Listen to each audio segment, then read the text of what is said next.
पाकिस्तान के साथ ऐसा है कि अपना फटा सिए नहीं और दूसरे के फटे में पैर दे। रातों रात पाकिस्तान में छा गया अंधेरा।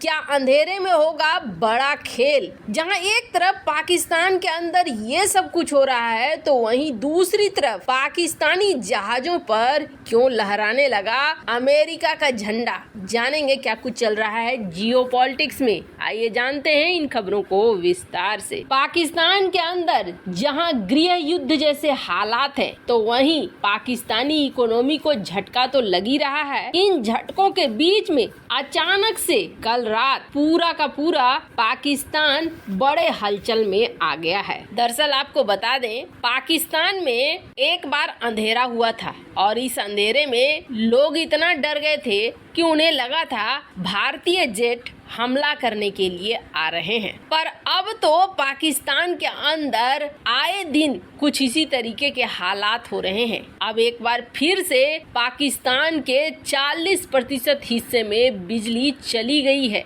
और पाकिस्तान का कौन कौन सा इलाका, ऐसे इलाके जो बेहद खास माने जाते हैं, कराची, नजीमाबाद, ये वो जगह है जहां अंधेरा छा चुका है। पिछले 24 घंटे से पाकिस्तान के इन इलाकों में अंधेरा है। हालांकि अभी इसकी बात क्यों हो रही है और क्यों कहा जा रहा है कि अंधेरे में कहीं खेल न हो जाए, तो आपको बता दें जैसा कि पाकिस्तान के अंदर खुद हलचल मची हुई है और गृह युद्ध जैसे हालात बन गए हैं। एक ऐसा देश जहां पर पहले से ही इकोनॉमी डूब रही है और वहां पर इमरान खान के सपोर्टर चारों तरफ निकल रहे हैं, ऐसे में ये अंधेरा बड़ा रूप ले सकता है। वैसे आपको बता दें, पाकिस्तान के प्रधानमंत्री शहबाज शरीफ ने खुद ही कहा कि उनके देश में 4 महीने पहले ही मार्शल लॉ लगने वाला था और सैन्य तख्ता पलट हो जाता,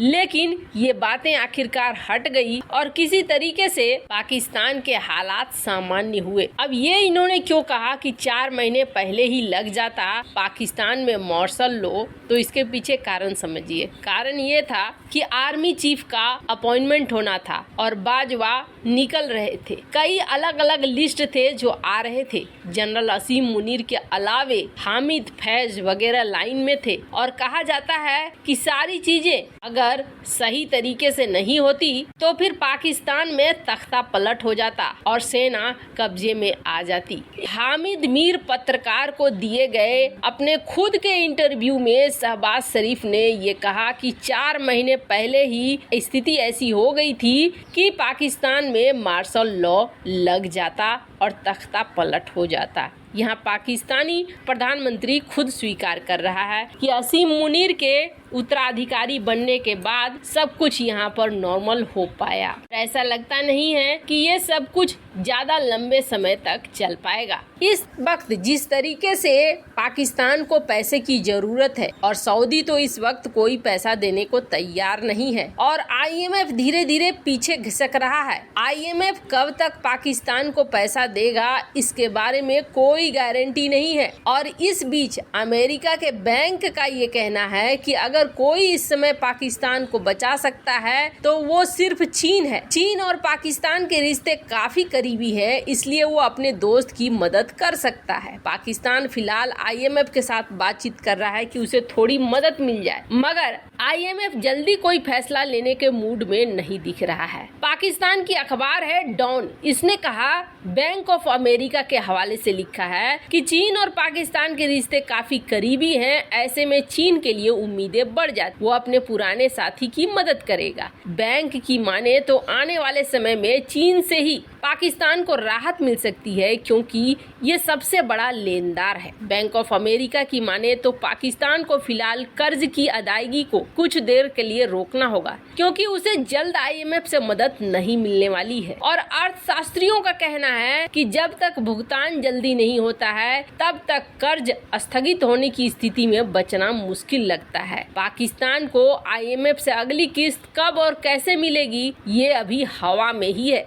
पाकिस्तान इस समय दशकों में सबसे खराब आर्थिक संकट से गुजर रहा है। कई उपाय किए, टैक्स बढ़ा दिए, बिजली के रेट बढ़ा दिए, 25 सालों में सबसे ज्यादा ब्याज दर कर दिया। ये सब कुछ करके 6.5 बिलियन डॉलर का कर्जा लेना चाहता है, लेकिन IMF दे नहीं रहा है। IMF क्यों नहीं दे रहा है तो आपको बता दे, IMF का कहना है कि पाकिस्तान के ऊपर विदेशी कर्जा है 126 बिलियन डॉलर का, जिसमें से 30 बिलियन डॉलर चीनी कर्जा है। ये रकम पाकिस्तान को जो IMF ऋण देगा उससे 3 गुना ज्यादा है, जबकि उस पर पहले से वर्ल्ड बैंक का, एशियन डेवलपमेंट बैंक का कर्जा है। चाइना मात्र 1.3 बिलियन डॉलर का कर्जा दे रहा है। अब जरा सोचिए, 30 बिलियन पहले ही दे चुका है और अलग से ये 1.3 बिलियन डॉलर, ज्यादा कर्जा तो चाइना का ही है। इसलिए चाइना अब सोच रहा है